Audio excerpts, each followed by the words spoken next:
पिछले कुछ दिनों से या यूं कहें कि पिछले कुछ सालों से हम सब बस एक ही खबर सुन रहे हैं और वो है पेंशन की खबर। सुप्रीम कोर्ट का नया ऑर्डर क्या है, पेंशन बढ़ेगी या नहीं, मिनिमम पेंशन 7500 रुपए होगी या अभी जितनी है उतनी ही रहेगी। ऐसी खबरें रोज आती रहती हैं। लेकिन आज जनवरी 2026 में खड़े होकर मैं आपसे एक बहुत कड़वा सवाल पूछना चाहता हूँ, और वो ये है कि अगर कल सुबह मान लीजिए चमत्कार हो गया और सरकार ने पेंशन बढ़ा दी, ऑर्डर भी साइन हो गया, लेकिन क्या आपको 100% गारंटी है कि वो बढ़ा हुआ पैसा आपके या आपके पापा के अकाउंट में पहुंचेगा? आप कहोगे कि हाँ भाई, ऑर्डर हो गया है तो पैसा तो आएगा ही, लेकिन ऐसा नहीं है। आज की तारीख में हजारों ऐसे पेंशनर्स हैं जिनका ऑर्डर तो निकल चुका है, पीपीओ यानी कि पेंशन पेमेंट ऑर्डर भी बन चुका है, लेकिन महीने की 1 तारीख निकल जाती है, 10 तारीख निकल जाती है, लेकिन पैसा उनके अकाउंट में क्रेडिट नहीं होता। और इसका सिर्फ एक ही कारण है और वो है डिजिटल लॉकडाउन। सरकार ने 2026 तक सिस्टम को इतना डिजिटल कर दिया है कि अगर आपकी ये 3 चीजें सही नहीं है तो कंप्यूटर ऑटोमेटिक आपका पेमेंट रोक देगा। उसके बाद आप चाहे बैंक के चक्कर लगाओ, एप्लीकेशन लिख कर दो, कोई भी ऑफिसर चाह करके भी आपका पैसा रिलीज नहीं कर सकता। आज मैं आपको वो 3 जरूरी अपडेट्स बताने वाला हूँ जो पेंशन बढ़ने के बाद भी आपकी खुशियों पर ताला लगा सकते हैं। सबसे पहला और सबसे बेसिक प्रॉब्लम है आधार कार्ड और पैन कार्ड का आपस में लिंक ना होना। दिक्कत यह है कि ईपीएफओ का कंप्यूटर कोई मेरे या आपके तरह इंसान तो है नहीं, वो सिर्फ डेटा देखता है। अगर आधार कार्ड में आपका नाम राम किशोर है और पैन कार्ड में आपका नाम राम किशोर है तो सिस्टम बोलेगा कि ये दोनों अलग आदमी हैं और आपका एप्लीकेशन रिजेक्ट कर देगा। और नाम से भी ज्यादा केस खराब होता है डेट ऑफ बर्थ को लेकर के। अगर आपका एक भी इंफॉर्मेशन गलत है या मिसमैच है तो ईपीएस आपका पैसा प्रोसेस नहीं करेगा। आप बैंक के चक्कर काटोगे लेकिन बैंक बोलेगा कि पीएफ ऑफिस जाओ, और जब आप पीएफ ऑफिस जाओगे तो वहां बोलेगा कि आप बैंक जाओ। लेकिन आपको टेंशन लेने की जरूरत नहीं है। आप इस समस्या को अपने स्मार्टफोन से ही चेक कर सकते हैं और अपने स्मार्टफोन से ही अपडेट भी कर सकते हैं। यहाँ मैंने कंप्यूटर की रिकॉर्डिंग लगाई है, लेकिन आप अपने स्मार्टफोन में भी ये चीज कर सकते हैं। सबसे पहले अपना गूगल क्रोम या अगर आप कोई दूसरा ब्राउजर इस्तेमाल करते हैं तो उसको ओपन कर लीजिए। इसके बाद income tax e filing search bar में लिखिए। जब आप सर्च पर क्लिक करोगे तो आपको भी ऐसा ही रिजल्ट आएगा। आप इस ऑफिशियल लिंक पर क्लिक कीजिए, जिसके बाद आपको एक ऐसा इंटरफेस देखने के लिए मिलेगा। अब यहाँ आप साइड में जब थोड़ा नीचे स्क्रॉल करोगे तो आपको लिंक आधार स्टेटस का ऑप्शन मिलेगा। उस पर क्लिक कीजिए और उसके बाद अपना पैन नंबर और आधार नंबर डालने के बाद आपको आधार स्टेटस पर क्लिक करना है।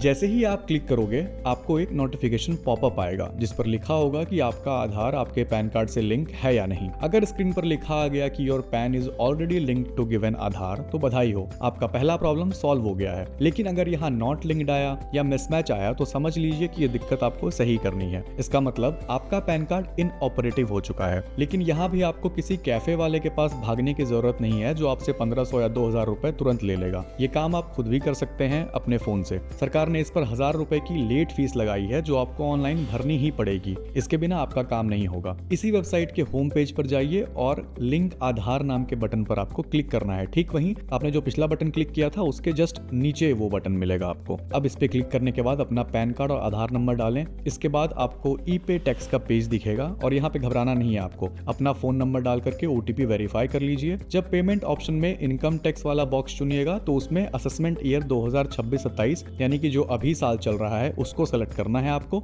उसके बाद टाइप ऑफ पेमेंट में अदर रिसिप्ट 500 को आपको चुनना है और उसके बाद गूगल पे, फोन पे या एटीएम कार्ड से 1000 रुपए आपको चालान भर देना है। पेमेंट करने के बाद आपको 4 से 5 दिन का इंतजार करना है और फिर इसी साइट पर आकर लिंक रिक्वेस्ट आपको सबमिट कर देना है। आपका पैन आधार से लिंक हो जाएगा। हाँ, अगर आपके आधार और पैन में नाम या डेट ऑफ बर्थ में कुछ गड़बड़ी है या कोई दिक्कत है तो आपको पहले आधार सेंटर जाकर उसे ठीक करवाना होगा, उसके बाद आपका ये लिंक होगा। लेकिन अगर डेटा सही है और सिर्फ लिंक नहीं हो रहा है तो अभी के अभी 1000 रुपए का चालान भरिए और अपना टेंशन खत्म कीजिए। अब आते हैं दूसरे पॉइंट पर, और ये पॉइंट सबसे खतरनाक है क्योंकि 90% लोग इसमें कंफ्यूज होते हैं। इसको ध्यान से सुनिएगा। 2 शब्द होते हैं। पहला होता है लिंकिंग, जिसका मतलब है जुड़ना, और दूसरा है सीडिंग, मतलब जड़ से जुड़ना। आप बैंक जाते हैं और मैनेजर से पूछते हैं कि क्या मेरा आधार कार्ड लिंक्ड है। मैनेजर कंप्यूटर में देखता है और बोलता है कि हाँ भाई, आपका तो लिंक है। आप खुश होकर घर आ जाते हैं, लेकिन पेंशन फिर भी नहीं आती क्योंकि ईपीएस पेंशन अब पुराने तरीके से नहीं आती है। वो आती है डायरेक्ट बेनिफिट ट्रांसफर यानी कि डीबीटी के जरिए। अगर आपका आधार बैंक से सिर्फ लिंक्ड है केवाईसी के लिए, लेकिन एनपीसीआई सर्वर पर सीडेड नहीं है तो आपका पेंशन का पैसा नहीं आएगा। बैंक मैनेजर सही बोल रहा था कि लिंक है, पर वो आपको ये बताना भूल गया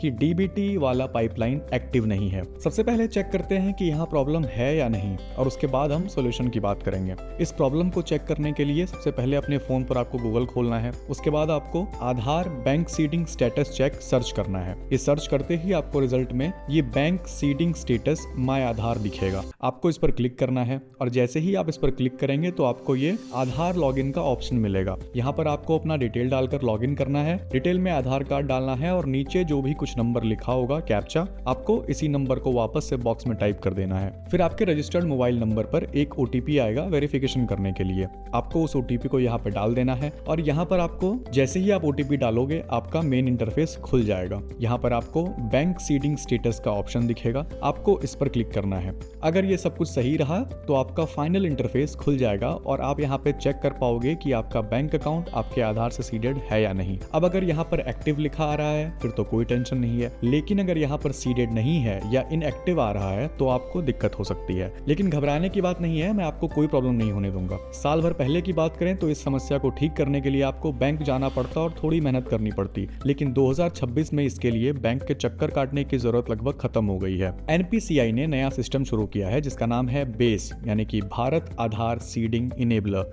और ये वो तरीका है जो आपको साइबर कैफे वाले या आसपास के लोग कभी नहीं बताते, क्योंकि उनको खुद नहीं पता है। इसके लिए आपको गूगल पर NPCI सर्च करना है और उनकी ऑफिशियल वेबसाइट npci.org.in पर जाना है। वहां ऊपर आपको कंज्यूमर टैब दिखेगा, आप उस पर क्लिक करेंगे तो नीचे ड्रॉप डाउन मेन्यू ओपन होता है। वहां पे आपको दिखेगा बेस लिखा हुआ, यानी कि भारत आधार सीडिंग इनेबलर। आपको उस पर क्लिक करना है। जैसे ही आप उस पर क्लिक करोगे वहां ड्रॉप डाउन में आपको बहुत सारे ऑप्शंस दिखेंगे। अब आपको क्या करना है, आपको अपना बैंक अगर सीड करना है या डी सीड करना है या अपने बैंक को चेंज करना है या एक ही बैंक के अगर दूसरे अकाउंट को आपको अपडेट करना है तो आप वो सब कुछ यहाँ से कर सकते हैं। सिर्फ अपना डिटेल डालना है आपको और आपके मोबाइल पर OTP आएगा, उसको वेरीफाई कर दें और आपका काम घर बैठे चालू। अगर लिस्ट में आपके बैंक का नाम नहीं मिल रहा है, जैसे कोई छोटा ग्रामीण बैंक हो गया, तो आपको अपने पुराने तरीके से बैंक जाकर DBT फॉर्म भरना पड़ेगा। लेकिन पहले ये BASE यानी कि बेस वाला तरीका जरूर चेक कर लें, शायद आपका काम चुटकियों में हो जाए। चलिए अब आते हैं तीसरी और आखिरी गलती पर, और वो है पैन कार्ड और बैंक का रिश्ता। अगर आपके बैंक खाते में पैन कार्ड अपडेट नहीं है तो ये आपका सबसे बड़ा नुकसान करा सकता है। जैसे कि बैंक आपका पैसा होल्ड कर सकता है और उससे भी ज्यादा दिक्कत तो तब होगी जब आपका एरियर आएगा, यानी कि रुका हुआ पैसा आएगा, उसमें से भी 20% TDS काट लिया जाएगा।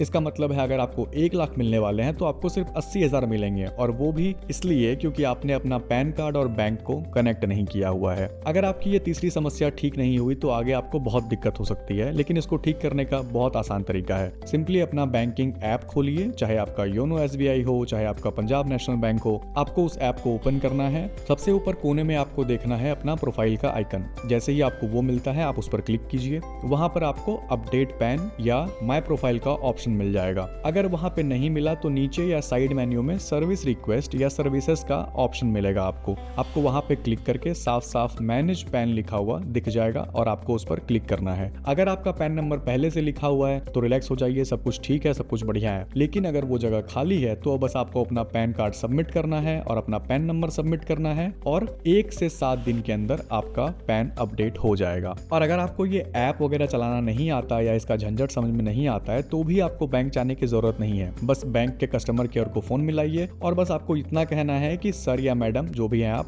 मुझे वीडियो KYC करवानी है। उसके बाद आपको सिर्फ अपना पैन कार्ड आधार कार्ड लेके साथ में बैठना है। वहां से आपको वीडियो कॉल आएगा, आपको वीडियो कॉल रिसीव करना है, उस पर अपना पैन कार्ड आधार कार्ड और बैंक का पासबुक दिखाना है और वो आपका घर बैठे ही अपडेट कर देंगे। अब ये तो हो गया उन लोगों के बाद जिनको कि फोन चलाना आता है या जिनके पास स्मार्टफोन है। लेकिन उनके लिए क्या, जिनके पास सिर्फ कीपैड है या छोटा वाला फोन है या उनको फोन यूज करना ही नहीं आता, तो आपके पास सिर्फ एक ही ऑप्शन है कि आपको बैंक जाना ही पड़ेगा। तो दोस्तों ये थी वो 3 गांठें जो अगर नहीं खुली तो पेंशन की रस्सी आप तक पहुंचेगी नहीं, चाहे सरकार उसे कितनी भी बड़ी कर दे। मैं दोबारा दोहरा रहा हूँ, EPS पेंशन अटकने का कारण ज्यादातर EPS डिपार्टमेंट नहीं होता है, कारण होती है ये छोटी छोटी टेक्निकल गलतियां। इसलिए आप आज ही इसको चेक कीजिए और आज ही इसको ठीक कीजिए। और अगर आप खुद नहीं कर पा रहे हैं तो घर के किसी पढ़े लिखे बच्चे को ये वीडियो दिखाइए, वो समझ जाएगा, समझ जाएगी कि कहाँ पे चेक करना है। और हाँ, अगर ये वीडियो आपको जरूरी लगी हो तो अपने पेंशनर दोस्तों के साथ WhatsApp ग्रुप पर जरूर शेयर कीजिएगा। क्या पता आपका एक शेयर किसी बुजुर्ग की पेंशन चालू करवा दे। मिलता हूँ आपसे अगली वीडियो में